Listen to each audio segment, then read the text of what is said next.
Hello, जय हिंद, नमस्कार दोस्तों। आप सभी का स्वागत है आपके अपने YouTube channel mission target classes में। आज के इस क्लास में हम एसएससी एमटीएस एग्जाम 2025 के लिए ऑल सब्जेक्ट के ऊपर पहला प्रैक्टिस सेट लेकर आए हैं। और मेरे भाई इस पहले प्रैक्टिस सेट के अंदर हमें बहुत ही इम्पोर्टेंट क्वेश्चनों को कवर करेंगे। और ये सभी क्वेश्चन आपके एसएससी एमटीएस एग्जाम 2025 के लिए इम्पोर्टेंट रहेंगे, इसलिए इस पहले प्रैक्टिस सेट को आपको कंप्लीट देखना है। और इस प्रैक्टिस सेट के एंड में आपको बताना है कि आपके टोटल कितने क्वेश्चन सही होते हैं। और यदि आप पहली बार हमारे इस यूट्यूब चैनल से जुड़े हैं तो इस यूट्यूब चैनल को कर लीजिए सब्सक्राइब और बेल आइकन को प्रेस करना, ताकि ऐसी शानदार क्लास का नोटिफिकेशन आपको सबसे पहले देखने को मिले। तो चलिए शुरू करते हैं आज के इस पहले प्रैक्टिस सेट को बिना देरी के। पहला प्रश्न है आप सभी के सामने। नीचे दिए गए प्रश्न में प्रश्न चिन्ह के स्थान पर आने वाली संख्या को ज्ञात करें। यानी कि ये पहला प्रश्न आप सभी के सामने नंबर एनालॉजी से संबंधित प्रश्न दिया गया है और आपसे पूछा गया है कि इस प्रश्न चिन्ह के स्थान पर कौन सी संख्या आएगी। और मेरे भाई इस टाइप के प्रश्न आपके एसएससी एमटीएस एग्जाम की हर शिफ्ट के अंदर लगभग 2 से 3 पूछे जाएंगे। तो इस टाइप के प्रश्न को आप एग्जाम में देखते हैं, फटाफट से कैसे सोल्व करेंगे तो वो देखिए जब इस टाइप का प्रश्न आपको एग्जाम में दिया जाए तो आपको क्या करना है। सबसे पहले आपको यहाँ पर पता करना है कि 241 से यहाँ पर 49 कैसे बना है। यानी कि जिस प्रकार से 241 से यहाँ पर 49 बना है उसी प्रकार से फिर हम यहाँ पर बताएंगे कि 315 से इस प्रश्न चिन्ह के स्थान पर कौन सी संख्या आएगी। तो मेरे भाई यहाँ पर देखिए इस प्रश्न को किस प्रकार से सोल्व किया गया है। तो सबसे पहले हम क्या करेंगे, यहाँ पर पता करेंगे कि 241 से यहाँ पर 49 कैसे बना है। तो मेरे भाई 241 से 49 बनाने के लिए क्या किया गया है, सबसे पहले 241 की सभी संख्याओं को आपस में जोड़ा गया है। तो यहाँ पर देखिए 241 की सभी संख्याओं को यदि हम आपस में जोड़ लेंगे तो यहाँ पर देखिए 2 और 4 मिलकर बन जाएगा 6, 6 और 1 मिलकर बन जाएगा 7। अब 7 से 49 बनाने के लिए क्या किया गया है, इस 7 का किया गया है स्क्वायर। 7 का स्क्वायर कितना होता है, तो मेरे भाई 7 का स्क्वायर होता है 49। और यहाँ पर ध्यान से देखिए 49 आप सभी के सामने दिया गया है। अब मेरे भाई यही सेम लॉजिक हम लगाएंगे 315 के अंदर और 315 से इस प्रश्न चिन्ह के स्थान पर कौन सी संख्या आएगी ये हमें ज्ञात करेंगे। तो करेंगे क्या, सबसे पहले तो 315 की सभी संख्याओं को आपस में जोड़ लेंगे।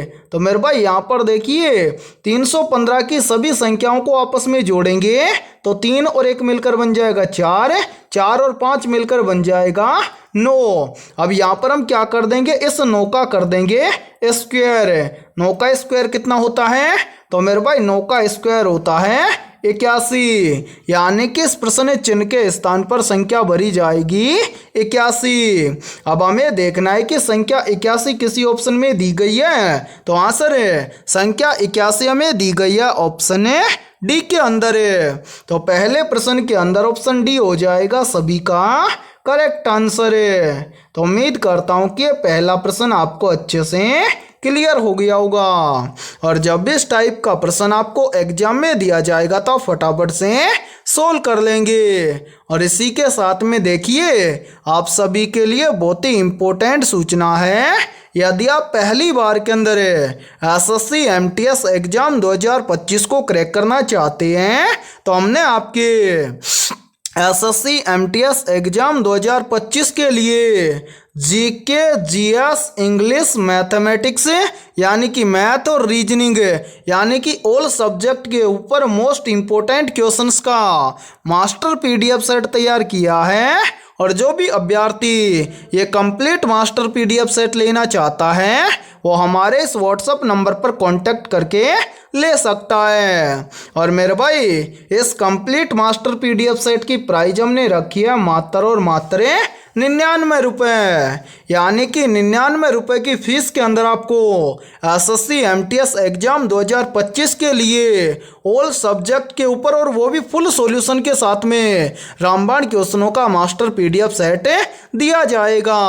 और मैं आप सभी को ये गारंटी देता हूँ, यदि आप एसएससी एमटीएस एग्जाम 2025 से पहले इस कंप्लीट मास्टर पीडीएफ सेट को अच्छे से तैयार कर लेते हैं तो आप पहली बार के अंदर एसएससी एमटीएस एग्जाम को क्रैक कर जाएंगे। ठीक है, तो चलिए फिर अगला प्रश्न देखते हैं। दूसरा प्रश्न है आप सभी के सामने, उस समुच्चय का चयन कीजिए जिसमें संख्याएं उसी प्रकार संबंधित हैं जिस प्रकार निम्नलिखित समुच्चयों की संख्याएं आपस में संबंधित हैं। यानी कि यहाँ पर देखिए आप सभी के सामने संख्याओं के दो समूह दिए गए हैं, यानी कि ये है पहला समूह और ये है दूसरा समूह। यानी कि जिस प्रकार से इन दोनों समूह की संख्याओं में आपस में जो संबंध है वही संबंध इन चारों विकल्पों में से किस विकल्प की संख्याओं में है, ये आपसे पूछा गया है। तो मेरे भाई इस टाइप के प्रश्न को आप एग्जाम में देखते हैं, फटाफट से कैसे सोल्व करेंगे तो वो देखिए जब भी इस टाइप का प्रश्न आपको एग्जाम में दिया जाए तो आपको क्या करना है, सबसे पहले आपको पता करना है कि इन दोनों समूह की संख्याओं में आपस में क्या संबंध है। तो मेरे भाई यहाँ पर ध्यान से देखिए इन दोनों समूहों की संख्याओं में आपस में क्या संबंध है। सबसे पहले देखिए पहले समूह को, पहले समूह में संख्या दी गई है 5, 35 और 7, तो इनके बीच में आपस में क्या संबंध है। तो मेरे भाई यहाँ पर देखिए पहले समूह की पहली संख्या और तीसरी संख्या, यदि हम इन दोनों संख्याओं को आपस में गुणा कर दें तो बीच वाली संख्या प्राप्त हो जाएगी। जैसे यहाँ पर देखिए 5 और 7 को आपस में गुणा करेंगे तो बन जाएगा 7 पंजे 35। ठीक है, और बीच में 35 दिया भी गया है। इसी प्रकार से देखिए दूसरे समूह के अंदर है, दूसरे समूह के अंदर हमें संख्या दी गई है 8, 32 और 4 है। और यहाँ पर भी देखिए मेरे भाई पहली संख्या और दूसरी संख्या, यदि हम इन दोनों संख्याओं को आपस में गुणा कर दे तो बीच की संख्या हमें प्राप्त हो जाएगी। यानी कि यहाँ पर देखिए 8 और 4 को आपस में गुणा करेंगे तो हो जाएगा 8 चौक 32 और 32 हमें दिया भी गया है। अब इसी प्रकार से हमसे पूछा गया है कि इन चारों विकल्पों में से किस विकल्प की संख्याओं में यह संबंध है। यानी कि मेरे भाई हम क्या करेंगे, एक एक विकल्प की संख्याओं को चेक करेंगे। जैसे देखिए पहले विकल्प के अंदर हम क्या करेंगे, पहली संख्या और तीसरी संख्या दोनों को आपस में गुणा करने पर क्या प्राप्त होना चाहिए, बीच की संख्या।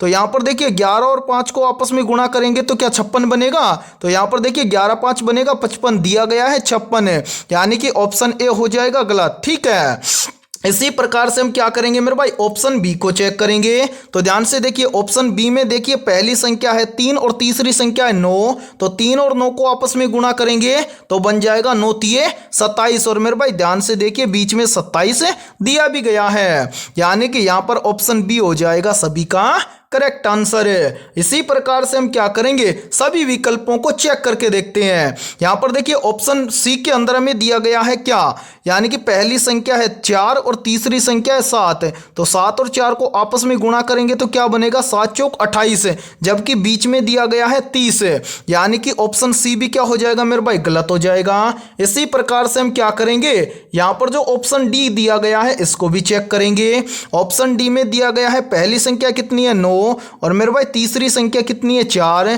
तो 9 चौक कितना बनेगा 36, जबकि बीच में कितना दिया गया है 38, यानी कि ऑप्शन डी भी क्या हो जाएगा, गलत हो जाएगा।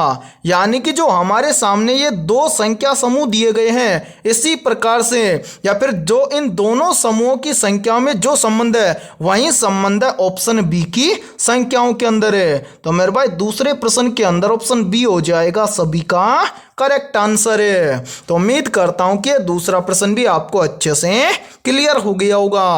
और जब भी इस टाइप का प्रश्न आपको एग्जाम में दिया जाएगा तो फटाफट से सोल्व कर लेंगे।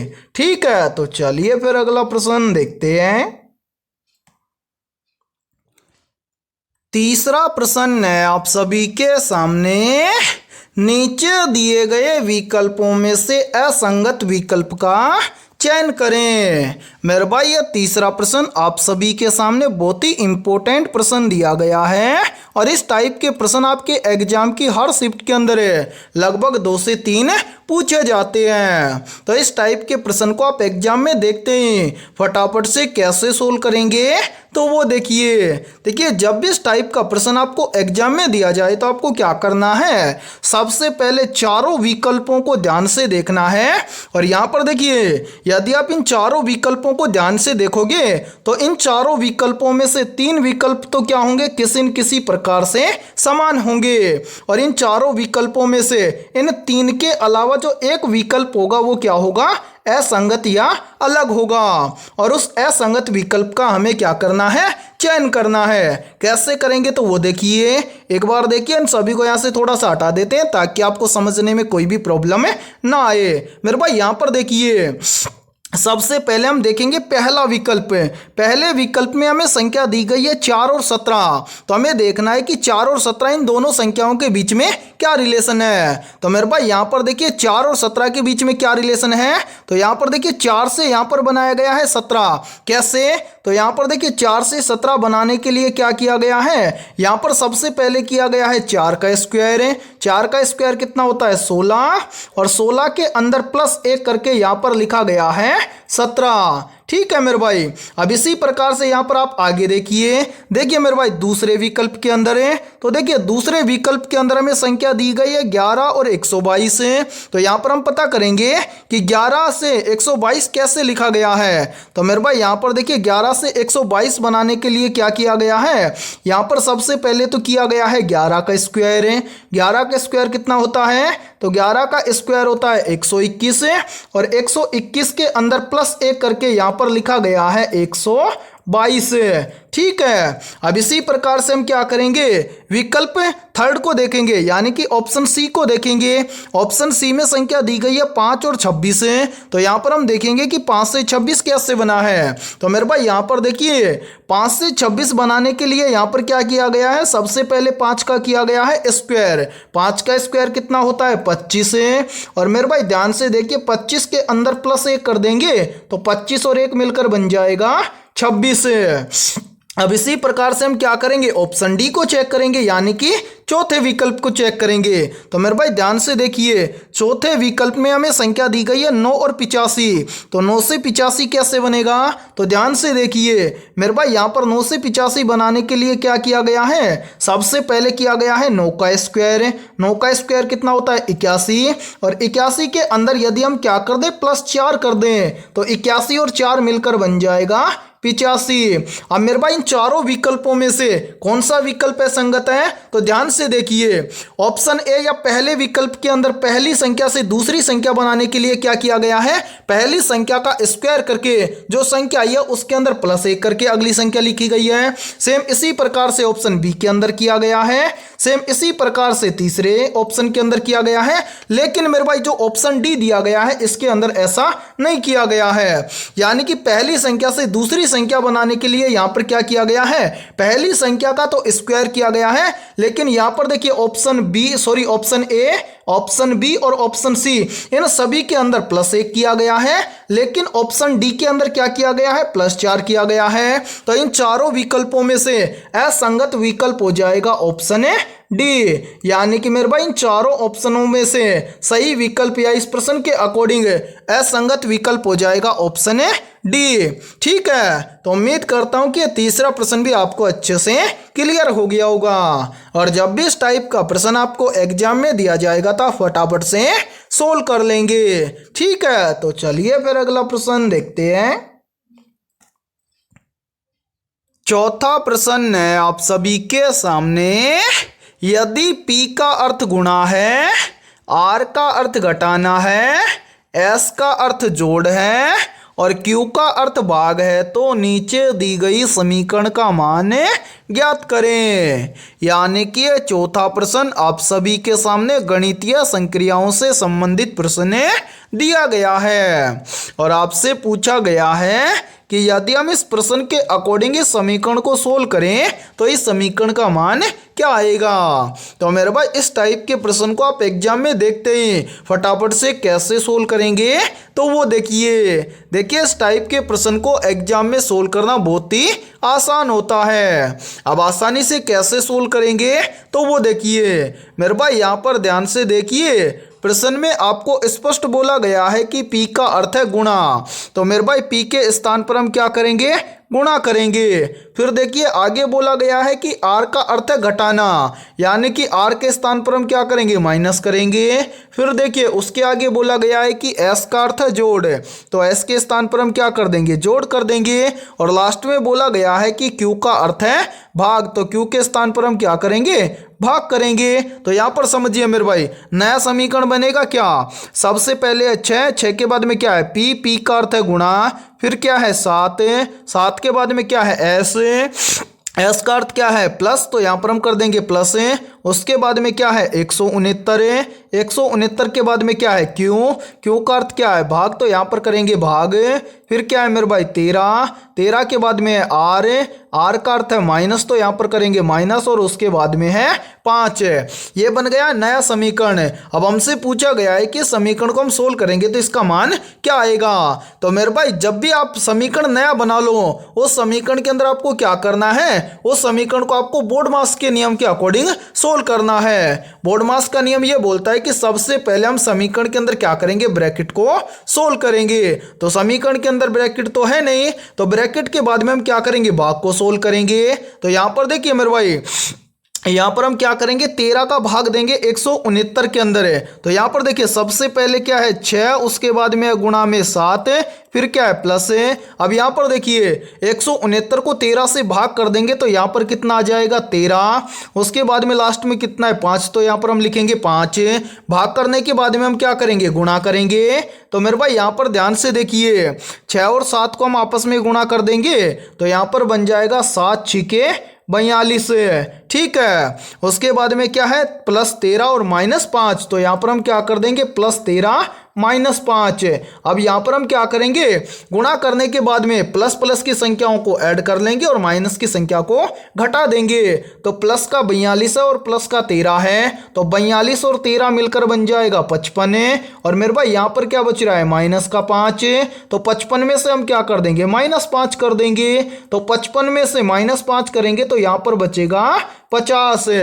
यानी कि इस प्रश्न के अकॉर्डिंग यदि हम इस समीकरण को सोल्व करेंगे तो इस समीकरण का मान आएगा 50। अब हमें देखना है कि 50 किसी ऑप्शन में है, तो हाँ सर 50 हमें दिया गया है ऑप्शन बी के अंदर। तो चौथे प्रश्न के अंदर ऑप्शन बी हो जाएगा सभी का करेक्ट आंसर है। तो उम्मीद करता हूं कि जब भी आपको एग्जाम के अंदर लगभग यानी कि गणितीय संक्रियाओं से संबंधित प्रश्न दिया जाएगा तो आप देखते ही फटाफट से सोल्व कर लेंगे। ठीक है, तो चलिए फिर अगला प्रश्न देखते हैं। 5वां प्रश्न आप सभी के सामने नीचे दिए गए प्रश्न में प्रश्न चिन्ह के स्थान पर आने वाली संख्या को ज्ञात करें। यानी कि 5वां प्रश्न आप सभी के सामने नंबर एनालॉजी से संबंधित प्रश्न दिया गया है और आपसे पूछा गया है कि इस प्रश्नवाचक चिन्ह के स्थान पर कौन सी संख्या आएगी। तो मेरे भाई जल्दी से एक काम कीजिए, इस क्लास को रोकिए और इस प्रश्न को अपने स्तर से सोल्व करके कमेंट सेक्शन के अंदर कमेंट करके बताइए कि इस प्रश्न चिन्ह के स्थान पर कौन सी संख्या आएगी। तो उम्मीद करता हूं कि आपने इस प्रश्न को जरूर सोल्व किया होगा।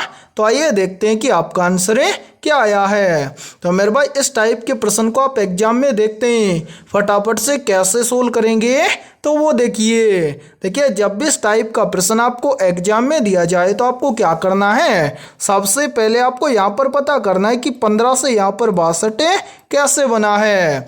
यानी कि जिस प्रकार से 15 से यहाँ पर 62 बना है उसी प्रकार से हम यहाँ पर बताएंगे कि 18 से इस प्रश्न चिन्ह के स्थान पर कौन सी संख्या आएगी। तो मेरे भाई यहाँ पर देखिए इस प्रश्न को किस प्रकार से सोल्व किया गया है। सबसे पहले इन सभी को यहाँ से हटा देते हैं ताकि आपको समझने में कोई भी प्रॉब्लम ना आए। यहाँ पर हमें पता करना है कि 15 से यहाँ पर 62 कैसे बना है। तो 15 से यहाँ पर 62 बनाने के लिए क्या किया गया है, सबसे पहले मेरे भाई इस 15 का किया गया है 4 गुना। तो यहाँ पर देखिए 15 का 4 गुना कितना हो जाएगा, तो यहाँ पर हो जाएगा 15 चौक 60 है। और यहाँ पर देखिए 15 का 4 गुना करने पर कितना है 60 है। और इस 60 के अंदर है प्लस 2 करके यहाँ पर लिखा गया है 62, यानी कि 60 और 2 मिलकर बन जाएगा 62। और ध्यान से देखिए 62 आप सभी के सामने दिया गया है, यानी कि यहाँ पर आपको पता चल गया कि 15 से 62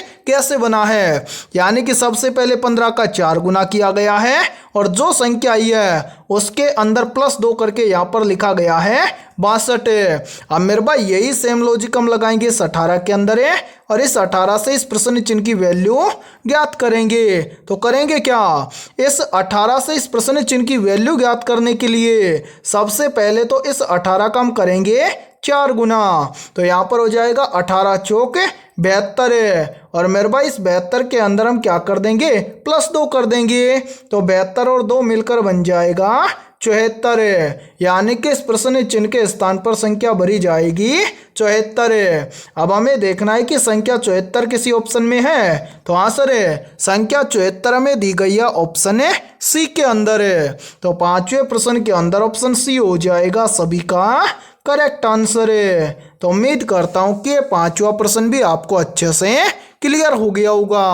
और जब भी इस टाइप का प्रश्न आपको एग्जाम में दिया जाएगा तो आप फटाफट से सोल्व कर लेंगे, ठीक है। और मेरे भाई इसीलिए हम आपको बोल रहे हैं कि जो हमने आपके मास्टर पीडीएफ सेट तैयार किया है, यानी कि आपके रेलवे ग्रुप डी एग्जाम के लिए जो मास्टर पीडीएफ सेट तैयार किया है वो सेम इसी टाइप के क्वेश्चनों से तैयार किया है। तो जो भी अभ्यर्थी वो मास्टर पीडीएफ सेट लेना चाहता है वो पीछे दिए गए व्हाट्सएप नंबर पर कांटेक्ट करके ले सकता है और एग्जाम से पहले अपनी कंप्लीट तैयारी को मजबूत बना सकता है, ठीक है। तो चलिए फिर अगला प्रश्न देखते हैं। छठा प्रश्न है आप सभी के सामने, निम्नलिखित में से कौन बहुविखंडन प्रदर्शित करता है। Option A hydra, option B है यीस्ट, ऑप्शन सी है प्लेनेरिया और ऑप्शन डी है प्लाज्मोडियम है। तो यहाँ पर देखिए इन चारों में से करेक्ट आंसर हो जाएगा सभी का ऑप्शन है डी, यानी कि प्लाज्मोडियम बहुविखंडन प्रदर्शित करता है। तो छठे प्रश्न के अंदर करेक्ट आंसर हो जाएगा सभी का ऑप्शन है डी। और मेरे भाई यहाँ पर देखिए यहीं से क्वेश्चन और बनता है और ये क्वेश्चन भी काफी बार एग्जाम के अंदर रिपीट होता है। प्रश्न पूछा जाता है कि प्लाज्मोडियम के द्वारा कौन सा रोग फैलता है। तो मेरे भाई याद रखना प्लाज्मोडियम के द्वारा मलेरिया रोग फैलता है, ठीक है। तो चलिए फिर अगला प्रश्न देखते हैं। 7वां प्रश्न है आप सभी के सामने, शरीर की कोशिका में ऊर्जा किस रूप में संग्रहित होती है। तो यहाँ पर देखिए इन चारों में से करेक्ट आंसर हो जाएगा सभी का ऑप्शन है ए, यानी कि शरीर की कोशिका में ऊर्जा एटीपी के रूप में संग्रहित होती है। तो 7वें प्रश्न के अंदर करेक्ट आंसर हो जाएगा सभी का ऑप्शन है ए। और मेरे भाई यहाँ पर देखिए एक प्रश्न का आंसर सभी को कमेंट सेक्शन के अंदर कमेंट करके बताना है। यहाँ पर देखिए मेरे भाई प्रश्न पूछा जाता है कि एटीपी का पूरा नाम क्या होता है। तो इस प्रश्न का आंसर सभी को कमेंट सेक्शन के अंदर कमेंट करके बताना है। और इस क्लास के अंदर हम उन्हीं क्वेश्चनों को करवाएंगे जो क्वेश्चन आपके एग्जाम के लिए इम्पोर्टेंट रहेंगे, ठीक है। तो चलिए फिर अगला प्रश्न देखते हैं। 8वां प्रश्न है आप सभी के सामने, भारत में किस वर्ष ब्रिटिश अधिनियम समाप्त हुआ था। ऑप्शन ए वर्ष 1945 में, ऑप्शन बी है वर्ष 1948 में, ऑप्शन सी है वर्ष 1949 में और ऑप्शन डी है वर्ष 1947 में। तो यहाँ पर देखिए इन चारों में से करेक्ट आंसर हो जाएगा सभी का ऑप्शन है डी, यानी कि भारत में वर्ष 1947 में ब्रिटिश अधिनियम समाप्त हुआ था। तो 8वें प्रश्न के अंदर करेक्ट आंसर हो जाएगा सभी का ऑप्शन है डी। और मेरे भाई इस क्लास के अंदर आपको एंड तक बने रहना है, क्योंकि इस क्लास के अंदर हमने बहुत ही इंपॉर्टेंट क्वेश्चनों को कवर किया है और सेम इसी टाइप के क्वेश्चन आपके एग्जाम के अंदर बार बार रिपीट होते हैं। ठीक है, तो चलिए फिर अगला प्रश्न देखते हैं। 9वां प्रश्न है आप सभी के सामने, निम्नलिखित में से म्यांमार की मुद्रा क्या है। मेरे भाई वेरी वेरी इंपॉर्टेंट प्रश्न है ये, और मेरे भाई आपके एग्जाम की हर शिफ्ट के अंदर मुद्राओं से लगभग 2 से 3 प्रश्न पूछे जाते हैं। तो इस टाइप के प्रश्न को आप देखते ही क्या कर लिया करो, नोट कर लिया करो। ठीक है, तो जल्दी से बताइए क्या होगा इन चारों में से करेक्ट आंसर है। आपसे पूछा गया है कि निम्नलिखित में से म्यांमार की मुद्रा क्या है। तो यहाँ पर देखिए इन चारों में से करेक्ट आंसर हो जाएगा सभी का ऑप्शन है ए, यानी कि म्यांमार की मुद्रा है क्यात। तो 9वें प्रश्न के अंदर करेक्ट आंसर हो जाएगा सभी का ऑप्शन है ए। तो चलिए फिर अगला प्रश्न देखते हैं। 10वां प्रश्न है आप सभी के सामने, निम्न में से राउप किस राज्य की प्रमुख लोक नृत्य शैली है। मेरे भाई मोस्ट इंपोर्टेंट प्रश्न है ये, तो जल्दी से बताइए इन चारों में से करेक्ट आंसर है क्या होगा। आपसे पूछा गया है कि राउप किस राज्य की प्रमुख लोक नृत्य शैली है। तो यहाँ पर देखिए इन चारों में से करेक्ट आंसर हो जाएगा सभी का ऑप्शन है सी, यानी कि राउप जम्मू कश्मीर राज्य की प्रमुख लोक नृत्य शैली है। तो 10वें प्रश्न के अंदर करेक्ट आंसर हो जाएगा सभी का ऑप्शन है सी। और मेरे भाई यहाँ पर देखिए, यदि ये क्लास आपको पसंद आ रही है तो जल्दी से एक बार इस क्लास को लाइक कर दीजिए, और यदि आप हमारे इस YouTube चैनल से पहली बार जुड़े हैं तो इस YouTube चैनल को कर लीजिए सब्सक्राइब और बेल आइकन को प्रेस करना, ताकि ऐसी शानदार क्लास का नोटिफिकेशन आपको सबसे पहले देखने को मिले। और आपके जितने भी दोस्त एसएससी एमटीएस एग्जाम 2025 की तैयारी कर रहे हैं तो उनके पास भी इस क्लास को ज़्यादा से ज़्यादा शेयर करें। और यदि आप पहली बार के अंदर एसएससी एमटीएस एग्जाम 2025 को क्रैक करना चाहते हैं तो हमारे द्वारा तैयार किए गए मास्टर पीडीएफ सेट को आप ले सकते हैं और एग्जाम से पहले अपनी कंप्लीट तैयारी को मजबूत बना सकते हैं। ठीक है, तो चलिए फिर अगला प्रश्न देखते हैं। 11वां प्रश्न है आप सभी के सामने, अलीगढ़ मुस्लिम विश्वविद्यालय के संस्थापक कौन थे। Option A Sir Syed Ahmad Khan, option B है जवाहरलाल नेहरू, ऑप्शन सी है लियाकत अली खान, और ऑप्शन डी है पंडित मोतीलाल नेहरू। तो यहाँ पर देखिए इन चारों में से करेक्ट आंसर हो जाएगा सभी का ऑप्शन है ए, यानी कि अलीगढ़ मुस्लिम विश्वविद्यालय के संस्थापक थे सर सैयद अहमद खान। तो 11वें प्रश्न के अंदर करेक्ट आंसर हो जाएगा सभी का ऑप्शन है ए। तो चलिए फिर अगला प्रश्न देखते हैं। 12वां प्रश्न है आप सभी के सामने, निम्नलिखित में से किस नेता ने 1906 में कलकत्ता कांग्रेस अधिवेशन की अध्यक्षता की थी। ऑप्शन ए बाल गंगाधर तिलक ने, ऑप्शन बी है गोपाल कृष्ण गोखले ने, ऑप्शन सी है अरविंद घोष ने, और ऑप्शन डी है दादा भाई नौरोजी ने। तो यहाँ पर देखिए इन चारों में से करेक्ट आंसर हो जाएगा सभी का ऑप्शन है डी, यानी कि मेरे भाई 1906 में कलकत्ता कांग्रेस अधिवेशन की अध्यक्षता की थी दादा भाई नौरोजी ने। तो 12वें प्रश्न के अंदर करेक्ट आंसर हो जाएगा सभी का ऑप्शन है डी। तो चलिए फिर अगला प्रश्न देखते हैं। 13वां प्रश्न है आप सभी के सामने, निम्नलिखित में से पीतल के घटक क्या हैं? तो यहाँ पर देखिए इन चारों में से करेक्ट आंसर हो जाएगा सभी का ऑप्शन है सी, यानी कि पीतल के घटक है तांबा और जस्ता। या फिर हम बोल सकते हैं कि जो पीतल है ये बना होता है तांबा और जस्ता के मिश्र धातु से। ठीक है, तो 13वें प्रश्न के अंदर करेक्ट आंसर हो जाएगा सभी का ऑप्शन है सी। तो चलिए फिर अगला प्रश्न देखते हैं। 14वां प्रश्न है आप सभी के सामने। बांदीपुर राष्ट्रीय उद्यान किस राज्य में स्थित है?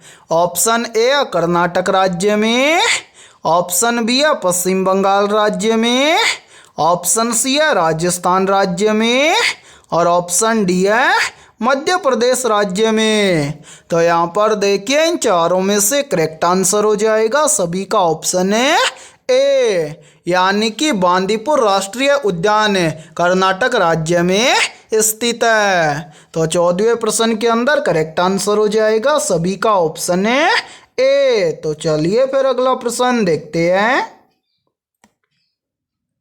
15वां प्रश्न है आप सभी के सामने। निम्न में से भूदान आंदोलन किसके द्वारा चलाया गया था? तो जल्दी से बताइए इन चारों में से करेक्ट आंसर है क्या होगा? मेरे भाई बहुत ही इंपॉर्टेंट प्रश्न है ये, और ये प्रश्न बार बार एग्जाम के अंदर पूछा जाता है। तो यहाँ पर देखिए इन चारों में से करेक्ट आंसर हो जाएगा सभी का ऑप्शन है ए, यानी कि विनोबा भावे के द्वारा चलाया गया था भूदान आंदोलन है। तो 15वें प्रश्न के अंदर करेक्ट आंसर हो जाएगा सभी का ऑप्शन है ए। तो चलिए फिर अगला प्रश्न देखते हैं। 16वां प्रश्न है आप सभी के सामने। निम्नलिखित में से काला शीशा किसे कहा जाता है? ऑप्शन ए ग्रेफाइट को, ऑप्शन बी है कोयले को, ऑप्शन सी है यूरेनियम को और ऑप्शन डी है कार्बन को। तो यहाँ पर देखिए इन चारों में से करेक्ट आंसर हो जाएगा सभी का ऑप्शन है ए, यानी कि काला शीशा कहा जाता है ग्रेफाइट को। और मेरे भाई याद रखना, जो ये ग्रेफाइट है ये एक क्या है? अधातु है। ठीक है, और मेरे भाई ये एक अधातु होने के साथ साथ में क्या है? विद्युत का सुचालक भी है। ठीक है, तो 16वें प्रश्न के अंदर करेक्ट आंसर हो जाएगा सभी का ऑप्शन है ए। तो चलिए फिर अगला प्रश्न देखते हैं। 17वां प्रश्न है आप सभी के सामने। विद्युत प्रतिरोध को किस इकाई में मापा जाता है? या फिर देखिए इसी प्रश्न को एग्जाम के अंदर डायरेक्ट ऐसे भी पूछ लिया जाता है कि विद्युत प्रतिरोध की इकाई क्या है? तो यहाँ पर देखिए इन चारों में से करेक्ट आंसर हो जाएगा सभी का ऑप्शन है ए, यानी कि विद्युत प्रतिरोध की इकाई है ओम। तो 17वें प्रश्न के अंदर करेक्ट आंसर हो जाएगा सभी का ऑप्शन है ए। तो चलिए फिर अगला प्रश्न देखते हैं। 18वां प्रश्न है आप सभी के सामने। निम्नलिखित में से चेचक रोग किसके द्वारा फैलता है? मेरे भाई मोस्ट इंपोर्टेंट प्रश्न है ये, तो जल्दी से बताइए इन चारों में से करेक्ट आंसर है क्या होगा? आपसे पूछा गया है कि चेचक रोग किसके द्वारा फैलता है। ऑप्शन ए है बैक्टीरिया के द्वारा, ऑप्शन बी है प्रोटोजोआ के द्वारा, ऑप्शन सी है कवक के द्वारा और ऑप्शन डी है वायरस के द्वारा। तो यहाँ पर देखिए इन चारों में से करेक्ट आंसर हो जाएगा सभी का ऑप्शन है डी, यानी कि चेचक रोग वायरस के द्वारा फैलता है। तो 18वें प्रश्न के अंदर करेक्ट आंसर हो जाएगा सभी का ऑप्शन है डी। और मेरे भाई यहाँ पर देखिए आप सभी के लिए बहुत ही इंपॉर्टेंट सूचना है। यदि आप पहली बार के अंदर एसएससी एमटीएस एग्जाम 2025 को क्रैक करना चाहते हैं तो हमने आपके एसएससी एमटीएस एग्जाम 2025 के लिए ऑल सब्जेक्ट के ऊपर लगभग 25,000 प्लस रामबाण क्वेश्चनों का मास्टर पीडीएफ सेट तैयार किया है। और जो भी अभ्यर्थी ये कंप्लीट मास्टर पीडीएफ सेट लेना चाहता है वो हमारे इस व्हाट्सएप नंबर पर कांटेक्ट करके ले सकता है। व्हाट्सएप नंबर है 7374826893। ये हमारा व्हाट्सएप नंबर है। इस व्हाट्सएप नंबर पर आप कांटेक्ट करके इस कंप्लीट मास्टर पीडीएफ सेट को आप ले सकते हैं। और मेरे भाई इस कंप्लीट मास्टर पीडीएफ सेट की प्राइस हमने रखी है मात्र और मात्र 99 रुपये, यानी कि 99 रुपये की फीस के अंदर आपको एसएससी एमटीएस एग्जाम 2025 के लिए ऑल सब्जेक्ट के ऊपर और वो भी फुल सॉल्यूशन के साथ में रामबाण क्वेश्चनों का मास्टर पीडीएफ सेट दिया जाएगा। और इस मास्टर पीडीएफ सेट के अंदर आपको क्या क्या मिलने वाला है तो वो भी देख लीजिए मेरे भाई। यहाँ पर देखिए इस कंप्लीट मास्टर पीडीएफ सेट के अंदर आपको सबसे पहले लगभग 11,000 प्लस क्वेश्चन मिलेंगे जीके, जीएस और करंट अफेयर्स के। ठीक है, इसी मास्टर पीडीएफ सेट के अंदर आपको लगभग 9,000 प्लस क्वेश्चन मिलेंगे मैथमेटिक्स और रीजनिंग के। और इसी मास्टर पीडीएफ सेट के अंदर आपको लगभग 5,000 प्लस क्वेश्चन मिलेंगे इंग्लिश के। इस तरह से आपको ऑल सब्जेक्ट के ऊपर रामबाण क्वेश्चनों का मास्टर पीडीएफ सेट दिया जाएगा। और मैं आप सभी को एक गारंटी देता हूं, यदि आप एग्जाम से पहले इस कंप्लीट मास्टर पीडीएफ सेट को अच्छे से तैयार कर लेते हैं तो आप पहली बार के अंदर एसएससी एमटीएस एग्जाम 2025 को क्रैक कर जाएंगे। ठीक है, तो चलिए फिर अगला प्रश्न देखते हैं। 19वां प्रश्न है आप सभी के सामने। 1919 में आयोजित अखिल भारतीय खिलाफत सम्मेलन के अध्यक्ष कौन थे? Option A Mahatma Gandhi, option B है बाल गंगाधर तिलक, ऑप्शन सी है सुभाष चंद्र बोस और ऑप्शन डी है सरदार वल्लभ भाई पटेल।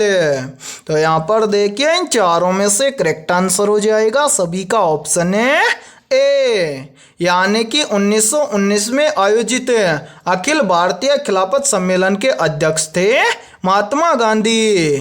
तो 19वें प्रश्न के अंदर करेक्ट आंसर हो जाएगा सभी का ऑप्शन है ए। तो चलिए फिर अगला प्रश्न देखते हैं। 20वां प्रश्न है आप सभी के सामने। दक्षिण अमेरिका में घास के मैदानों को किस नाम से जाना जाता है? तो यहाँ पर देखिए इन चारों में से करेक्ट आंसर हो जाएगा सभी का ऑप्शन है बी, यानी कि अमेरिका में घास के मैदानों को जाना जाता है पंपास नाम से। तो 20वें प्रश्न के अंदर करेक्ट आंसर हो जाएगा सभी का ऑप्शन है बी। और मेरे भाई यहाँ पर देखिए, यहीं से देखिए इसी प्रश्न को घुमाकर एग्जाम के अंदर ऐसे भी पूछ लिया जाता है।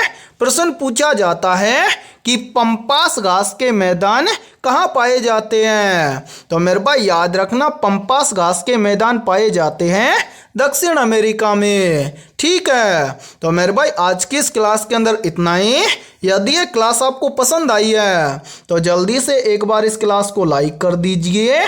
और यदि आप हमारे इस YouTube चैनल से पहली बार जुड़े हैं तो इस YouTube चैनल को कर लीजिए सब्सक्राइब और बेल आइकन को प्रेस करना, ताकि ऐसी शानदार क्लास का नोटिफिकेशन आपको सबसे पहले देखने को मिले। और आज की इस क्लास के अंदर हमने 20 बहुत ही इंपॉर्टेंट क्वेश्चन करवाए हैं।